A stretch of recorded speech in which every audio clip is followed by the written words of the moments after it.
रावण भी बजरंगबली को कैद करने के लिए चला था और रावण कैद करने की जगह पर लंका को ही बजरंगबली जला के चलाए थे। हित में आपदा विपदा में काम करने वाले लोग पर जिस दिन प्रतिबंध लगाएंगे इनकी लंका जल जाएगी और ये लोग कहीं दिखाई नहीं पड़ेंगे।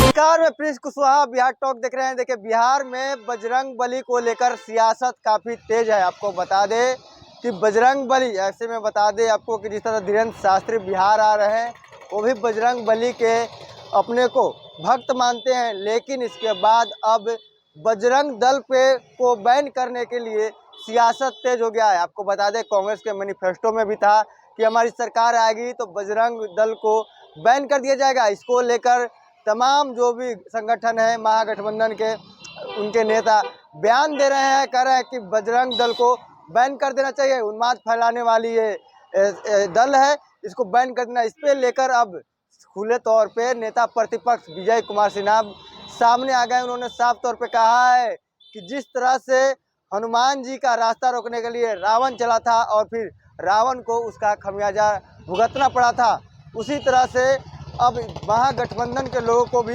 खमियाजा भुगतना पड़ेगा। क्या कुछ कर रहे हैं विजय कुमार सिन्हा, पहले आप सुनिए। देखिए, हम पिछले ही बार गए थे और हमने कहा था कि हिंदुओं के आस्था पर जो चोट हुआ है, रामनवमी शोभा यात्रा में भगवान राम, माँ जानकी और लक्ष्मण जी का जो मूर्ति है वो बाबा मनीराम अखाड़ा पर पहुंचाना था। ये हर साल की परंपरा रही है और उसको रोक करके रखा गया। तो हमने कहा कि प्रदेश अध्यक्ष जी और हम दोनों आवेंगे और वैशाख माह का आज पूर्णिमा तिथि है, अंतिम तिथि है इस माह का।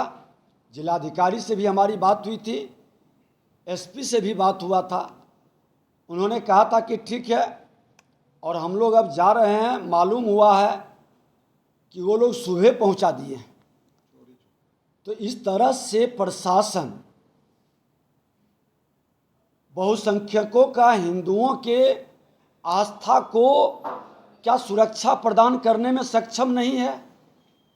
क्या हम लोग अगर जो जाते तो प्रतिपक्ष का संवैधानिक पद पर हम लोग बैठे हुए भी हैं, संविधान के तहत प्रतिपक्ष का भी अपना अधिकार और सम्मान है। हम तो हाँ सामाजिक सद्भाव, लोगों की आस्था पर जो चोट लगा है उसको भी सहलाने के लिए, लोगों को मिलाने के लिए सभी धर्मों का सम्मान हम करते हैं। फिर बहुसंख्यकों को अपमानित करके इस तरह से सरकार क्या संदेश देना चाहती है? तुष्टीकरण की राजनीति से क्या राज सत्ता चल सकती है? एक पक्षीय व्यवस्था से क्या सरकार चला पाएगी? हम लोग अभी जाएंगे और बाबा मनीराम अखाड़ा पर उनका दर्शन करेंगे। लोगों का फोन आ रहा है और इस तरह की व्यवस्था अगर जो बिहार के माननीय मुख्यमंत्री अपने गृह जिला में भी सुरक्षा नहीं दे सकते, सुरक्षा व्यवस्था नहीं बना सकते, ये अपने अहंकार और महत्वाकांक्षा की पूर्ति के लिए तीर्थाटन में लगे हैं। और किस तरह से प्रशासनिक अराजकता बनी हुई है, जिसका सबसे बड़ा उदाहरण है कि क्या लगता था आप सुबह 7 बजे ही पहुंचा दिया। हम लोग पहुंचते, साथ में प्रशासन चलती, हम लोग साथ में चल करके एक सामाजिक सौहार्द भी बनता। लोगों को लगता कि नहीं, प्रशासन सजग है। और जिन लोगों को आपने झूठे मुकदमे में फंसाया, जिसके आस्था पर चोट किया, जिस रामनवमी शोभा यात्रा पर पत्थर बरसाया, उसके मन के अंदर शांति आती, सामाजिक सद्भाव बढ़ता। लेकिन आप इस तरह से व्यवस्था बना करके लोगों के विश्वास को तोड़ रहे हैं, अपनी कायरता, कमजोरी प्रकट कर रहे हैं। और ये मानसिकता कहीं नहीं बिहार के लिए उचित है और कतई लोग इसे स्वीकार नहीं करेगा। रावण भी बजरंगबली को कैद करने के लिए चला था और रावण कैद करने की जगह पर लंका को ही बजरंगबली जला के चलाए थे।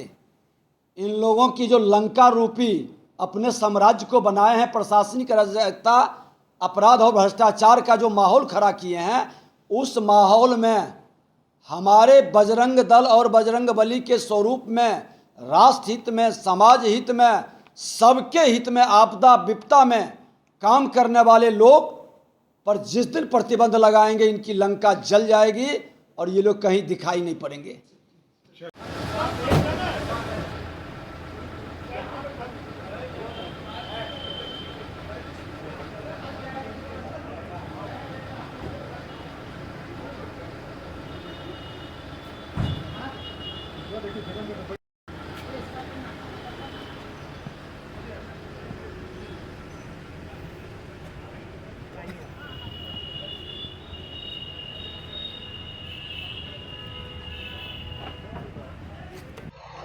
तो आपने सुना जिस तरह से साफ तौर पर कदम नजर आ रहे हैं कि रावण ने भी बजरंग बली का रास्ता रोकने की कोशिश की थी, लेकिन उसकी लंका नस्ताभूत हो गई है। अगर बजरंग रूपी हमारे बजरंग दल को कोई अगर बैन करेगा, उसका खमियाजा भुगतना पड़ेगा। साफ तौर पर उन्होंने 2024 और 2025 की तरफ इशारा किया है। आपको बता दें कि इस तरह के माहौल अभी धार्मिक तौर पे काफ़ी पार्टियां अपनी आमने सामने दिख रही है बयानों के माध्यम से, और सभी बात विवाद कर रहे हैं।